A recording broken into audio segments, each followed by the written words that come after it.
Hello everybody, this is Jurassic Adventures, and today we'll be repainting this extreme chomping Spinosaurus into a Jurassic Park 3 Spinosaurus. The goal for this custom is to make this the most accurate to the movie as possible, so trying to match all those colors and the look of the Jurassic Park 3 Spinosaurus and the animatronic that Stan Winston made the best we possibly can. And so for this custom, we'll be using this extreme chomping Spinosaurus, this new one here, and I do really like this figure, but I think it is going to be a sacrifice for customizing purposes this time around. So let's unbox this figure and start getting to work. Alright, so now we can get to customizing. So above the left leg and like sort of on the hip region, when the airplane is taking off and the Spinosaurus gets on the runway and snatches up Cooper, the airplane propeller grazes its sort of hip region and it creates a scar. So what I'm going to do to make that scar is I'm just going to sculpt it on with some green stuff epoxy putty.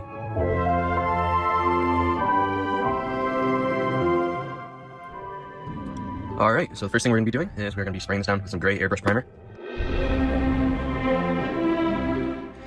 The Spino is now primed, so what I'm going to do is I'm going to take some of this rock gray and I'm just going to go over all these scales in a dry brush. Now in the airbrush, I'm going to be spraying a little bit of this reddish gray mixed with a little bit of this brown, and then that's going to be our base color for all the darker sort of scales on the body.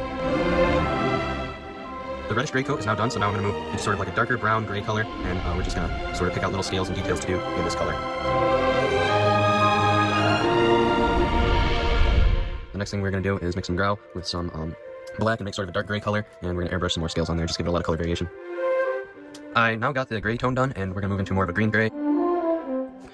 The green accents on the Spinosaurus are now all done, so we can move into the sort of stripe and lighter white gray patterning on the Spinosaurus that goes on the side of it, and that will be in rock gray, and we'll be using the airbrush at first, and then later on we'll be doing other things with the brush.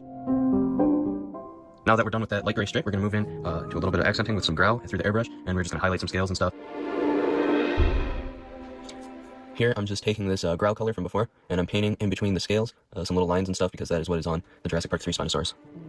All those little stripes in between the scales and whatnot are done, as you can see, and that took a very long time, hours about, but now we can finally move into this red color, which is going to be medium rust, and it's a little bit of like an orangey red.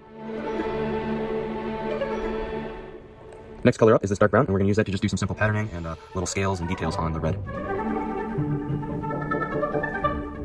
As you can see, all the brown details are done, so now what we're going to do is we're going to do a little bit of yellow ink through this airbrush to kind of tie some parts together. For this next step, we'll be applying this Citadel Flesh Shade Wash into the sort of in between the scales and just along this whole red section. The wash is now done on the red, and so we can move into some of the sail patterns. First, we're going to be using some very dark gray. Now that the dark gray patterning is done on the spine, we can now go in with the center of these patterns with some blue gray. We're going to move into a little bit of a lighter shade of that color. Alright, the sail is now all done, and we can move on to some other details. The first thing we're going to do is airbrush some brown ink onto the feet and onto the hands just to make them a little bit darker.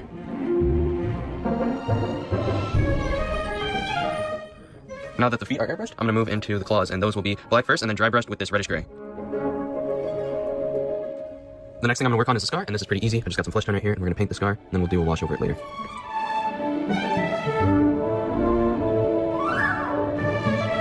The next thing we're going to do is the mouth, and once again I have another flesh tone here, and this one's just a little bit brighter, and we're just going to paint the entirety of the mouth in this color.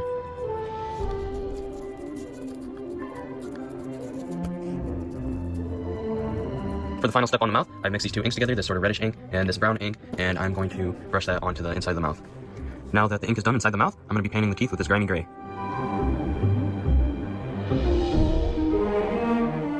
For the next step, I'll be taking some of this brown ink and just airbrushing it lightly over the base of the teeth. Now we only have one more step left, and that is the eye. So what I'm going to be using first for this is this dark green called green skin.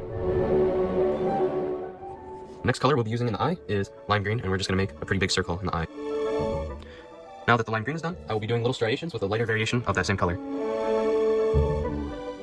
Now, with some black, I'm going to be doing the little slit in the eye. The black slit is done. Those required a ton of concentration, so I didn't really film them. Now we can move on to the last step, which is just a little white dot in the eye. And that's it for this repaint. If you guys enjoyed this video or found it helpful, please leave a like, comment, and subscribe. As always, this is Jurassic Adventures, and I'll see you in the next video.